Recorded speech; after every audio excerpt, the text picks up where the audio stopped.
أعوذ بالله من الشيطان الرجيم بسم الله الرحمن الرحيم إن الذين يحبون أن تشيع الفاحشة في الذين آمنوا لهم عذاب أليم في الدنيا والآخرة والله يعلم وأنتم لا تعلمون. In this verse, Allah Tabaraka wa Ta'ala mentions, continuing with the incident of Hazrat Aa'ishah radiallahu ta'ala anha, that verily those people that love, that indecency spreads out, that people start getting involved in wrong, they're accusing other people.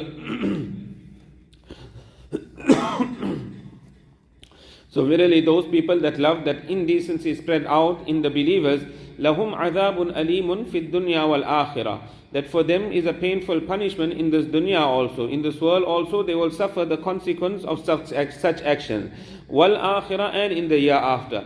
Wallahu ya'lamu wa antum la ta'lamun. Allah Tabaraka wa Ta'ala knows and you do not know. Allah Ta'ala further says, وَلَوْلَا فَضْلُ اللَّهِ عَلَيْكُمْ وَرَحْمَتُهُ وَأَنَّ اللَّهَ رَؤُوفٌ رَحِيمٌ. Had it not been for the grace of Allah Tabaraka wa Ta'ala upon you and the mercy of Allah Tabaraka wa Ta'ala upon you, had it not been for this kindness of Allah, the rahmat of Allah, وَأَنَّ اللَّهَ رَؤُوفٌ رَحِيمٌ, and that verily Allah Ta'ala is most affectionate, most compassionate, most merciful, many people would have got involved in various types of wrong, like this accusation against Aisha radiallahu ta'ala anha. But why were they protected? Why were they saved? This was the fazal and the rahmat of Allah ta'ala, the grace of Allah, the mercy of Allah, Allah's affection, Allah's love, Allah's compassion for us, that Allah Tabaraka wa Ta'ala protected many Sahaba. And those that got involved, it is the fazl of Allah and the rahmat of Allah. Allah gives them the tawfiq of making tawbah. Because if Allah doesn't give the tawfiq of tawbah, if it's not the fazl and the rahmat of Allah, a person can't even make tawbah to Allah Tabaraka wa Ta'ala. But Allah Ta'ala says, although this is in its place, that many people are protected, those that get involved, then they get the tawfiq of tawbah. Allah Ta'ala warns, Ya ayyuhalladhina amanu, la tattabi'u khutuwati shaitan. O people of Iman, do not follow the footsteps of shaitan. All the time, be careful of shaitan. Why? وَمَنْ يَتَّبِعْ خُطُوَاتِ الشَّيْطَانِ فَإِنَّهُ يَأْمُرُ بِالْفَحْشَاءِ وَالْمُنْكَرِ. That whoever follows the footsteps of shaitan, then verily he commands indecency and evil. Shaitan only commands the disobedience of Allah. Where there's immorality, indecency, any form of evil, shaitan takes a person in that direction.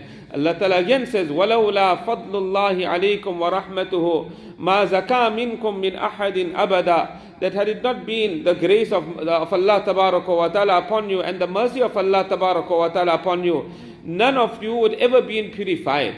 This tazkiyah, purification of the nafs, this is only through the fazl of Allah Tabaraka wa Ta'ala and the mercy of Allah Tabaraka wa Ta'ala. Otherwise, a person can never reach Allah. وَلَكِنَّ اللَّهَ يُزَكِّي مَن يَشَاءُ. But Allah Tabaraka wa Ta'ala cleanses, Allah purifies whomsoever Allah Ta'ala wishes. وَاللَّهُ سَمِيعٌ عَلِيمٌ. Allah is all hearing and Allah Ta'ala is all knowing.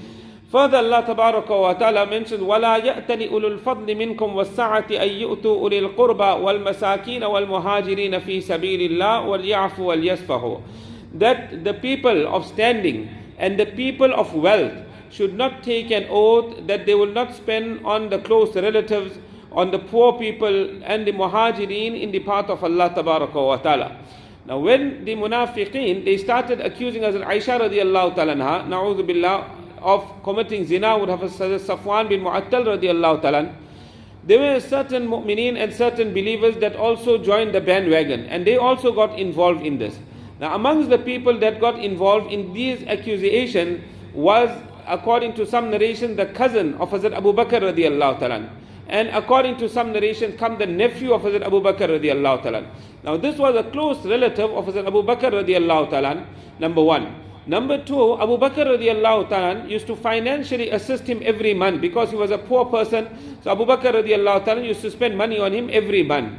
He is supposed to have been supporting Hazrat Abu Bakr radiallahu ta'ala because this is the daughter of Abu Bakr radiallahu ta'ala anhu who's being defamed. But on the contrary, he joined the munafiqeen. So when Allah Ta'ala revealed these verses of the Quran Sharif, that Aisha radiallahu ta'ala is a pure woman, then Hazrat Abu Bakr radiallahu ta'ala took a qasam that this person, my relative, Hazrat Mistah, I will never ever give him money again. So Allah Ta'ala didn't like this. Allah Ta'ala revealed verses of the Quran that people of rank and people who Allah Ta'ala gave wealth, they shouldn't take qasam. that they will not spend on the close relatives and the poor people and the muhajireen in the path of Allah tabaraka wa ta'ala. Why? Hazrat Mistah was a close relative, number one. He was a miskeen, he was a poor person. Wal muhajirin, he made hijrat from Makkah Sharif and he came to Madinatul Munawwara. And number four, he was a Badri Sahabi also. Allah Ta'ala says, wal ya'fu wal yasfahu, that overlook and forgive the people. Ala tuhibbuna an yaghfir Allahu lakum, do you not love that Allah Tabaraka wa Ta'ala forgives you? When this part of the verse was revealed, that do you not love that Allah Ta'ala forgives you? Hazrat Abu Bakr radiallahu ta'ala immediately responded and he said, Bala ya Rabb, that yes, O our Rabb, inna nuhibbu, that we love to be forgiven. And that qasam that he had taken, he broke that qasam and he started giving Hazrat Mistah radiallahu ta'ala that amount again. And according to some narrations it come, he started giving him double that amount. Allah Ta'ala says, Wallahu Ghafurur Rahim, Allah is most forgiving and Allah Ta'ala is most merciful. We'll continue.